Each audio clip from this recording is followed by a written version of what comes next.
केंद्रीय budget no जाजग्यांगै खादुमा फुनुक्लाइमानि मांगपिले हाइनो high कासे फाइपिरोका सांग्रंसालो Bharatiya Janata party नि बखागदै केंद्रीय बाजेट सिक्लारंनि बागै मंगसापानो खलाइलिया सिक्लारंनि बागै मंगसापानो रलिया हनै एसटी ओबीसी माइनरिटी तंगनाय रंनि रां बिसे बुरुम जे नारकजाकमानि आ रांबो नरै तंखा हनै खादुमा फुनुक्लाइखा जुब कांग्रेस नि बेकार सिक्लारक सांग्रंसालो हासा प्रदेश जुब कांग्रेस नि बखागदै भारतीय जनता पार्टी नि बखागदै जे बाजेट फुनुकजाखा आ बाजेट नो चाजग्यांगै बोबाग राखर आगुली गिदिंगै लाहार हिमबतक हिमलाइखा जुब कांग्रेस नि आदंरक लाहार हिमबतक फाइमानजाखा प्रदेश जुब कांग्रेस नि काजको नीलकांत राय राज्य एबा हास्ते प्रदेश जुब कांग्रेस नि शहर सभापति बाजार मियानक हबै जुब कांग्रेस नि जुदाजुदा आदंरक असाल कक्थमनायनि बसकांगो फायो प्रदेश जुब कांग्रेस नि काजको नीलकांत राय सायखना रखा भारतीय जनता पार्टी जे बाजेट फुनुका आ बाजेट देशनि हास्तिनि तंकसं लुकुरंनि बाजेटिया आ बाजेट बेकार सिक्ला सिक्ली ते रोंस्रोंनाय जग रंनि बागै अंग्याहनै कक सिलचामुक सिलचावै कक नारखा जुब कांग्रेसनि काजको नीलकांत राय অবগত আছেন যে ইতিমধ্যে ভারতীয় জনতা পার্টির সরকার দ্বারা বাজেট পেশ করা হয়েছে এবং এই বাজেটের মধ্যে আমরা দেখেছি যে যুবকদের জন্য কোনো কিছুই দেওয়া হয়নি উপরন্ত যে এসটি ওবিসি মাইনরিটি আদিবাসীদের জন্য যে বরাদ্দ টাকা সবসময় রাখা হয় তার থেকেও সেই টাকা সেই প্রত্যেকটা স্কিমের থেকে সরিয়ে নেওয়া হয়েছে তার তীব্র প্রতিবাদ জানাই আমরা দেখেছি যে বেকার যুবকদের যে কর্মসংস্থান তৈরি করার জন্য কোনো কিছুই সেই বাজেটে নেই এবং তাদেরকে সশক্ত করার জন্য কোনো বাজেট থেকে কোনো রকমের হেল্প তাদেরকে দেওয়া হয়নি সেই ছাত্রর দিকেও আমরা দেখেছি কোনো রকম ভালো কিছু হোক সেটা এই মোদি গভর্নমেন্ট চায় না আমরা দেখেছি যে আমরা যখন কুম্ভের কথা বলি তখন দেখি সব মিডিয়ারা চুপ হয়ে বসে থাকে এই কুম্ভে আমরা দেখেছি যে অনেক মানুষ আহত হয়েছেন পদপিষ্ট হয়েছেন কিন্তু মোদি মিডিয়া আজকে চুপ আজকে কোনো কথা বলছে না কতজন মারা গেছে তার তালিকা পর্যন্ত তারা দিচ্ছে না তারা তাদের নিজের মেরুদণ্ডটাকেও বিক্রি করে দিয়েছে আদানির কাছে এবং এই বাজেট থেকে সাফ বোঝা যায় যে যুবদের জন্য এই সরকার কোনো কিছুই ভাবে না তাদের চাকরি কি হবে কি হবে না তারা কিভাবে থাকবে তার জন্য কোনো কিছু ভাবা নেই এবং সবচেয়ে আশ্চর্যকর বিষয় হয়েছে আমরা কালকে দেখেছি আমেরিকা থেকে বিমান এসে আমেরিকাতে আমাদের ভারতীয়দেরকে হাতকড়ি লাগিয়ে হ্যান্ডকাফ করে শিকল দিয়ে বেঁধে তাদেরকে এখানে ডিপোর্ট করা হয়েছে তার তীব্র নিন্দা জানাই ধিক্কার জানাই কারণ আমাদের মতনই অবস্থা কলম্বিয়ার হয়েছে কিন্তু সেখানে প্রধানমন্ত্রী চোখে চোখ রেখে ট্রাম্পকে বলেছে যে আপনারা কোনোভাবেই আপনাদের বিমান আমাদের এখানে ল্যান্ড করাবেন না এবং আমাদের যে বিশ্বগুরু বলে যে ভারতকে বিশ্বগুরু করবে এবং ট্রাম্পের কোলে গিয়ে সবসময় বসে থাকে সেই ট্রাম্প আজকে ভারতীয়দেরকে এইভাবে কয়েদির মতন অমানবিক আকারে তাদেরকে আজকে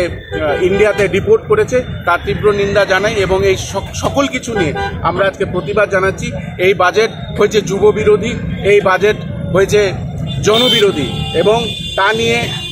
কোনো কথাই বলা হচ্ছে না তারা একটাই ঢোল বাজাচ্ছে যে 12 লাখ টাকার ওপরে নাকি কোনো ট্যাক্স দিতে হবে না কিন্তু এটাও একটা জুমলা মানুষকে জুমলা দিতে তাদের এটাও জুমলা কারণ অনেক স্ল্যাবিং করা হয়েছে এই স্কিমের মধ্যেও এটা মানুষ ধীরে ধীরে বুঝবে এবং যুবকদের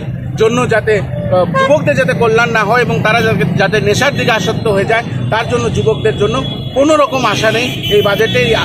বাজেটের বিরোধিতা ত্রিপুরা প্রদেশ যুব কংগ্রেস করছে আপনারা জানেন গত 1 ফেব্রুয়ারি ভারতবর্ষের অর্থমন্ত্রী ভারতবর্ষের সংসদে দাঁড়িয়ে একটি বাজেট পেশ করলেন আমরা দেখলাম এই বাজেটে ভারতবর্ষের মানুষের জন্য কিছুই নেই কারণ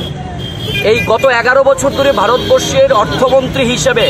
নির্মলা সীতারমণ সম্পূর্ণভাবে ব্যর্থ হয়েছেন কারণ এই মোদী সরকারের জামানায় এই দেশের মানুষের উন্নয়নের স্বার্থে কোনো রকম বাজেট দেওয়া হচ্ছে না এই বাজেট হচ্ছে আদানি এবং আম্বানিকে আরও কিভাবে শক্তিশালী করা যায় তার অর্থনীতিটাকে আরও কিভাবে মজবুত করা যায় এটাই হচ্ছে মোদি এবং অমিত শাহর মূল লক্ষ্য এবং সেই কাজটাই করছেন দেশের অর্থমন্ত্রী হিসেবে নির্মলা সীতারমণ আপনারা প্রত্যেকে জানেন 1 ফেব্রুয়ারি যখন দেশের সংসদে এই দেশের অর্থমন্ত্রী নির্মলা সীতারমণ যখন তিনি বাজেট পেশ করলেন আমরা আশ্চর্য হলাম এই দেশের মধ্যে দেশ স্বাধীনতার ৭৫ বছর পর গত ৫০ বছরের মধ্যে আমাদের দেশের সবথেকে বড় সমস্যা হলো বেকারত্ব বৃদ্ধি পেয়েছে। এত পরিমাণে বেকারত্ব বৃদ্ধি পেয়েছে যে এই নরেন্দ্র মোদী ২০১৪ সালে দেশের প্রধানমন্ত্রী হওয়ার আগে কথা দিয়েছিলেন যে তিনি দেশের প্রধানমন্ত্রী হলে বিজেপি সরকার ভারতবর্ষে ক্ষমতায় আসলে বছরে ২ কোটি করে কর্মসংস্থান করা হবে। তাহলে ১১ বছর তো ২২ কোটি কর্মসংস্থান হওয়ার কথা। তো এই ২২ কোটি কর্মসংস্থানের কোনো দিশা দেখাতে পারলেন না। উল্টু ১২ কোটি এই কোভিডের পর থেকে এখনো পর্যন্ত ভারতবর্ষে যারা যুবক তার কর্মসংস্থান হারিয়েছে, চাকরি হারিয়েছেন, তার জন্য দেশের যুবকরা হন্য হয়ে ঘুরছে। এই বাজেট আমরা মনে করি একটা জনবিরোধী বাজেট। এই বাজেট বেকার বিরোধী, এই বাজেট মধ্যবিত্ত এবং গরিব অংশের মানুষের বিরুদ্ধে বাজেট। আমরা দেখেছিলাম ২০০৪ সাল থেকে ২০১৪ সাল এই ১০ বছরে ভারতবর্ষের সর্বকালের সর্বশ্রেষ্ঠ অন্যতম আরেকজন প্রধানমন্ত্রী ডক্টর মনমোহন সিংয়ের ১০ বছরের শাসনকালে এই দেশের ২৭ কোটি গরিব অংশের মানুষকে দারিদ্র সীমা রেখার উপর তুলে আনা হয়েছিল। সেই স্বীকৃতি কে দিয়েছিলেন? জাতীয় কংগ্রেস দেননি, এই দেশের মানুষ দেননি, এই স্বীকৃতি দিয়েছিলেন জাতিসংঘ। আজ মোদি জামানায় এই দেশে পরপর মানুষ আরো দিন দিন গরিব হচ্ছে এবং ক্ষুদ্র মাঝারি যারা ব্যবসায়ী, যারা দিন এনে দিন খান, তারা প্রতিদিন আজকে গরিব হয়ে যাচ্ছেন। আমরা যুব কংগ্রেস মনে করি এটা সম্পূর্ণভাবে একটা জনবিরোধী বাজেট, এটা বেকার বিরোধী। কারণ এই বাজেটে আমরা দেখলাম তফসিলি জাতিগোষ্ঠীর জন্য যেটা গতবারের বাজেটে ছিল 2 কোটি টাকার অধিক যে ফেলো স্কলারশিপ দেওয়া হতো, এইবার তা দেওয়া হয়েছে মাত্র 2 লক্ষ টাকা। সেখানে সংখ্যালঘু জাতিগোষ্ঠীর জন্য স্কলারশিপ কমিয়ে দেওয়া হলো, আদিবাসীদের জন্য স্কলারশিপ কমানো হলো, সেখানে ওবিসির জন্য স্কলারশিপ কমানো হলো। বিশেষ করে যুব সম্প্রদায়ের কর্মসংস্থানের জন্য কোনো দিশা দেখাতে পারেনি এই জনবিরোধী নরেন্দ্র মোদী সরকার। তাই তার ধিক্কার এবং প্রতিবাদ জানিয়ে আজকে যুব কংগ্রেস, আমরা ত্রিপুরা প্রদেশ যুব কংগ্রেস রাস্তায় নেমেছি। কারণ একটা জনবিরোধী সরকার গোটা ভারতবর্ষে চলছে। তার মধ্যে ইন্টারেস্টিং ব্যাপার, ডবল ইঞ্জিন বলে যে কথাটা বলেন ত্রিপুরা রাজ্যের বিজেপি সরকার, আমরা কি দেখলাম সাম্প্রতিক কালে আমাদের ত্রিপুরা রাজ্যে একটা ভয়াবহ